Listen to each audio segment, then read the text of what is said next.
Good afternoon and welcome to the Hands-On Connect University session for this week. Today we will be talking about the Salesforce Winter 17 release highlights. My name is Art Erdeke and I'm excited to be sharing with you some of the highlights from the recent Salesforce release that came out in October. So a little bit of an overview for those of you that may not be familiar with what is a Salesforce release. Salesforce does 3 releases a year. These are major releases. They do a spring, summer, and winter. And you can find out about all these releases through the Success community. They usually come out with very detailed release notes. As you can see, there's a link to the detailed release notes at the bottom of the screen there. It's all 492 pages, so it's going to be a really great read. And there is a release overview, again, a brief 244 slides that showcases all the features. These major releases do impact the entire platform, from Sales Cloud and Service Cloud, which many of our customers are using, to Marketing Cloud and Analytics and Wave and other features that Salesforce offers. This, so that you can be familiar with the Salesforce releases, is an example of the different milestones that are involved with the Salesforce releases. As you can see, while the release came out in October, the release prep actually started in August.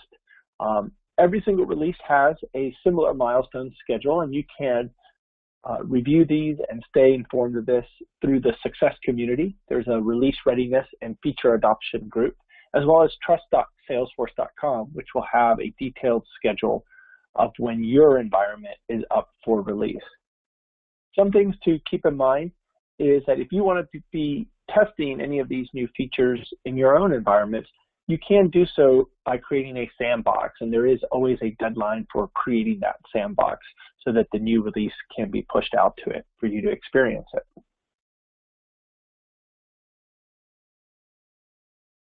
So if you are unaware of how Salesforce or what Salesforce environment you are in, you can easily find that in your browser. So every single Salesforce page has the instance at the front.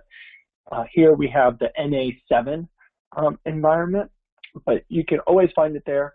And of course, when you're in the Hands-On Connect app, you can also always see what release you're in for Hands-On Connect. Another way to know if you've received the most recent release is there is going to be on the home page a Discover Winter 17 orange button. At this point, everybody has received it, so you should all see that button. But if you're usually the releases take place over 2 weekends, so if you're unsure if you're in the current release or not, you can always look for that orange button. It'll be in your home page. One of the things that comes to the releases is that your input is really important. The Idea Exchange is a community-wide resource for you to post and vote on ideas from other Salesforce users, and these ideas do get incorporated into the releases. And so you can see that releases receive points based on your votes, and essentially 250 votes is what that minimum threshold for an idea to get reviewed by the product team. It doesn't guarantee that it's going to be incorporated, and if you have less than the 250 votes, doesn't mean that your item won't be received. As you can see here, in the Delivered in Winter 17, this one only received 150 points or 15 votes, but it was still incorporated. So definitely browse and probe, look at those ideas, because these go into the releases and Salesforce does value these. Remember, these are Salesforce specific ideas. If you have ideas specific to Hands-On Connect, we have an amazing feature request section on the Support Center, and you can promote your vote for ideas and post your own ideas in there. And our team definitely looks at that as we're planning both the monthly and major releases that Hands-On Connect does it as well. So now to the Winter 17 release. There's a lot of great content and a lot of rich features and nuanced enhancements found in those 495 pages of release notes. So I'm just going to highlight a few of them that will impact us and our customers. As we recently demoed in a previous Connect University, the Process Builder has received a big improvement, and that is the ability to reuse processes in other processes. So I can now build the process, and we'll show you this in just a little bit, and then use it in other processes so that I don't have to keep recreating all those alerts and rules and such. Global Pick List is something that was out in beta in the summer release, but is now generally available and has some other improvements. This is something that the Hands-On Connect development team is really looking at, and we see some benefits and improvements for the product that we'll be able to use. But there's also some ways that maybe your organization can leverage this feature to provide some more data consistency across your different objects.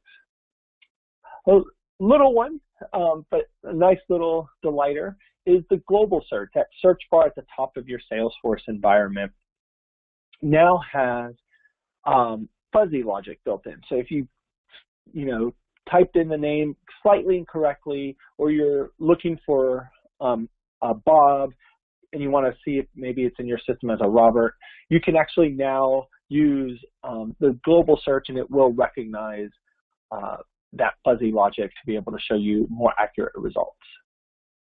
For those of you that are using an iPhone or iPad, we've talked about the Salesforce mobile app in previous university sessions.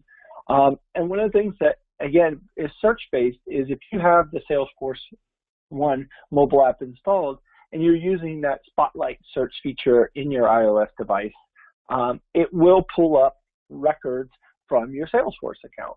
So if you're trying to find a contact to call while you're out on the road, they may not be in your contact list, but you can now use Spotlight search and it'll show the record from Salesforce for you to click on and open the Salesforce One mobile app.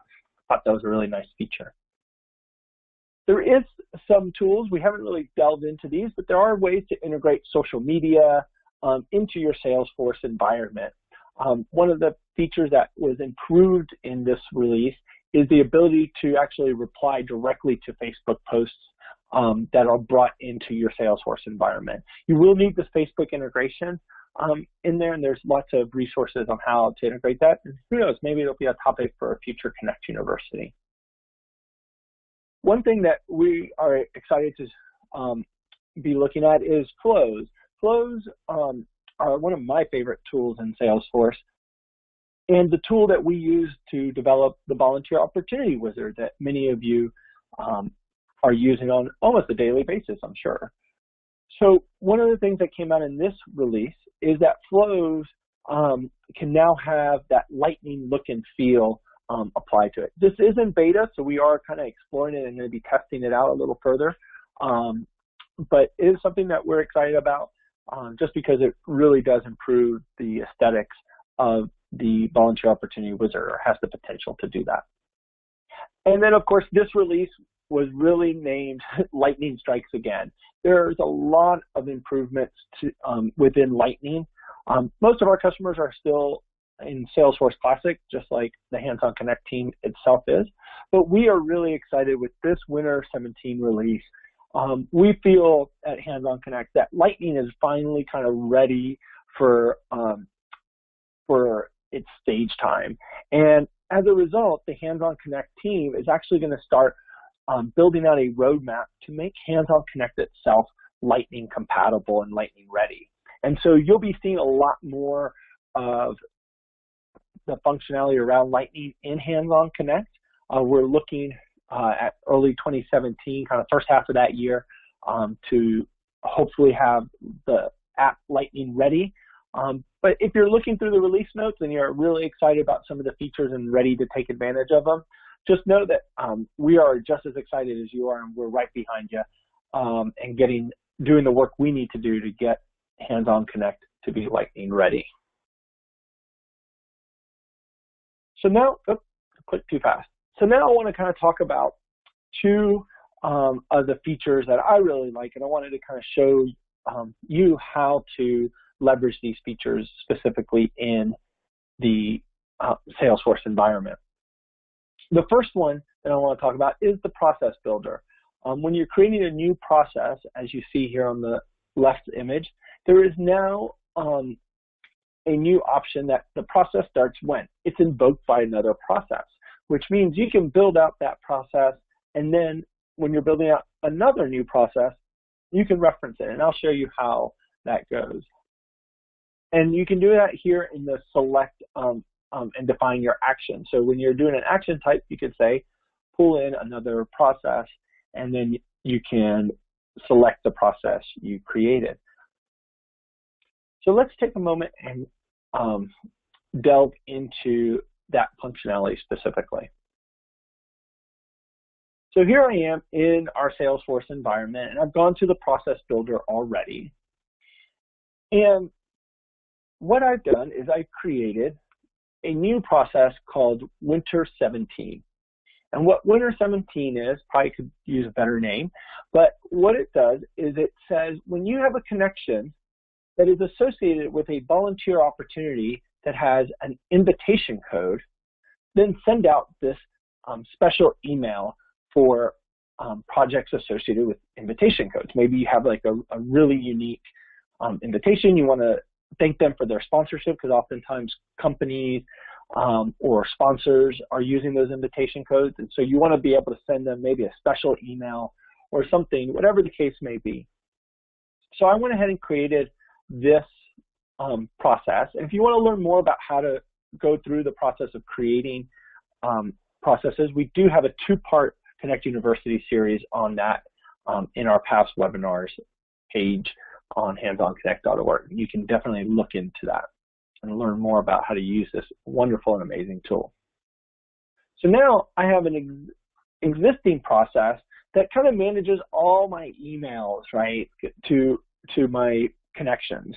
Right now, Hands-On Connect is using workflow rules and email alerts because that was the technology that we had at the time. But if we were to move to a process builder to manage that, I can now manage my rules that say, you know, if this is a confirmed connection or is a declined connection, oh, now this is a connection that is associated with an invitation code.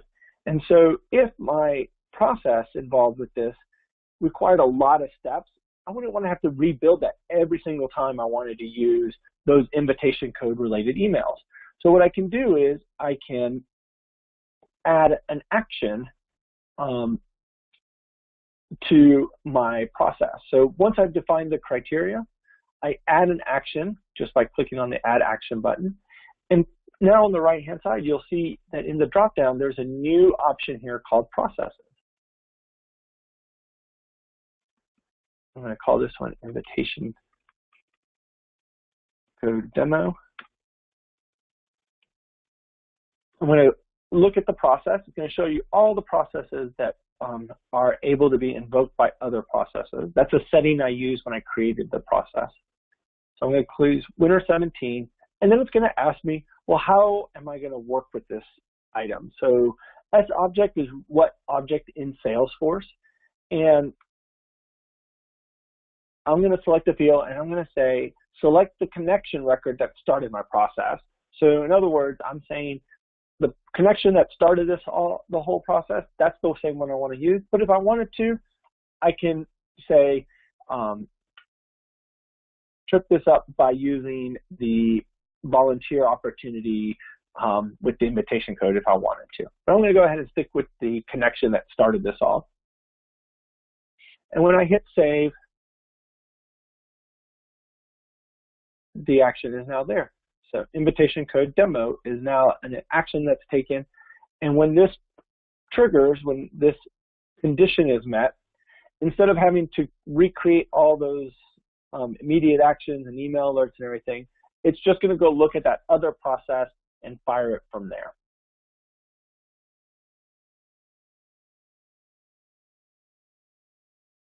And when you're creating that new process, this is, I showed it on the screen, but here is that it's invoked by another process.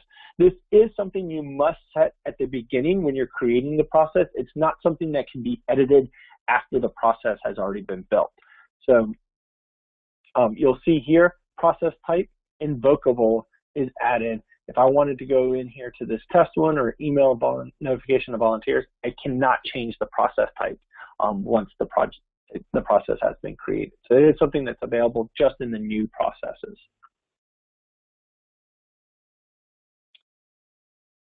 So the next thing I wanted to highlight was global pick list. As I mentioned, this is something that is part of Salesforce. It was released in the summer 16 as a beta. It is now generally available to all customers. And you can use it to help standardize your data.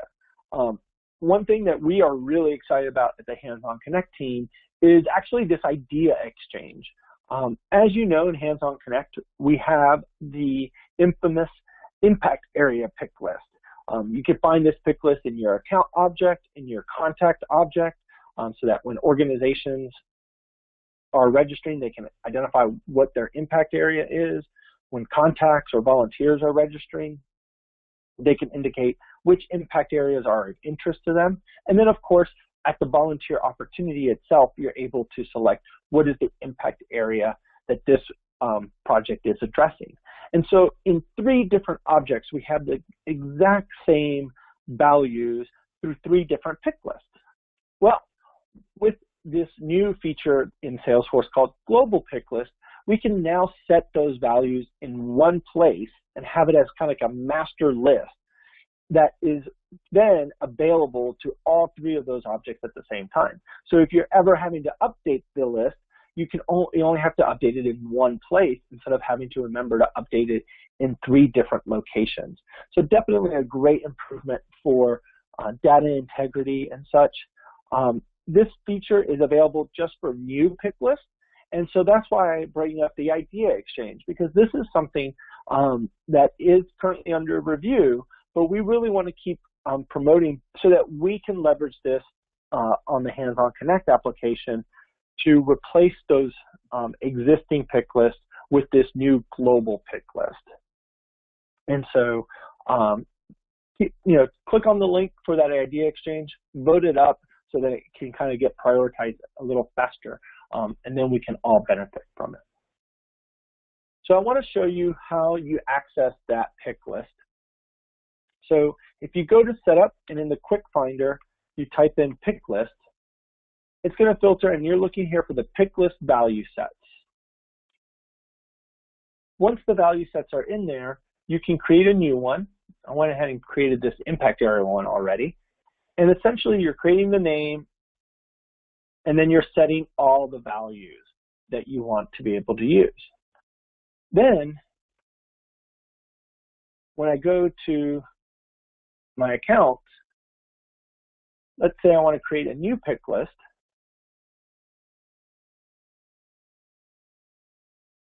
I create a new pick list.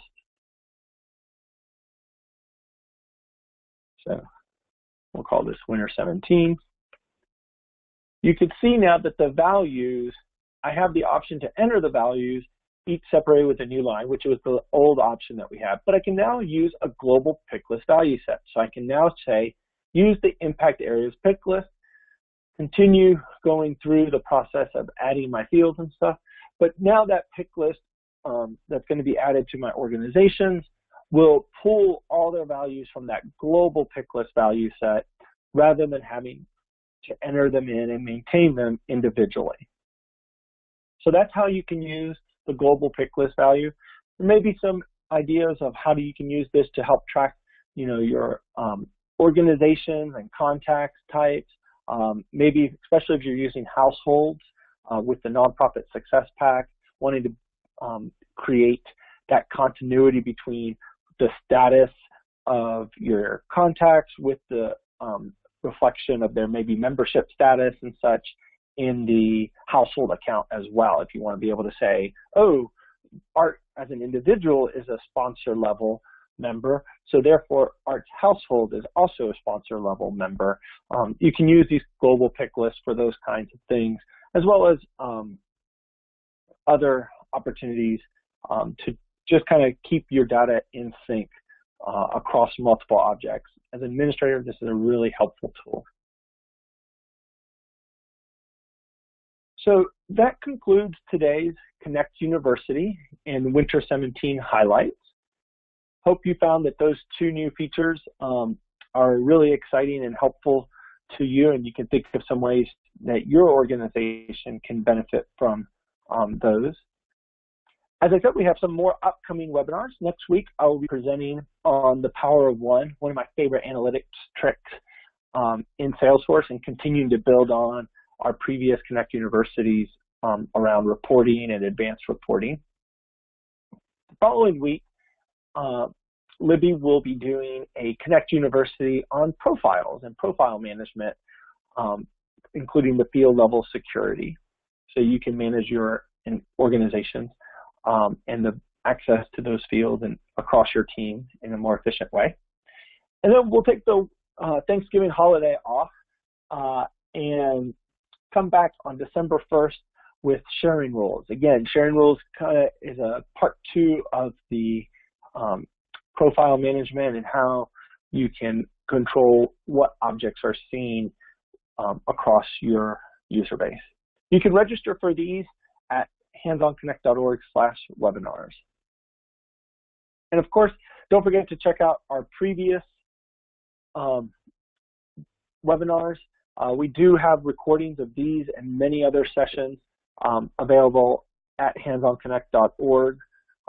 Just look for the past webinar section under webinars, and you will be able to link to those videos and review the information. Especially handy for process builder and analytics and advanced reporting. Thank you so much for joining us today, and we look forward to seeing you at the next Connect University session. Take care.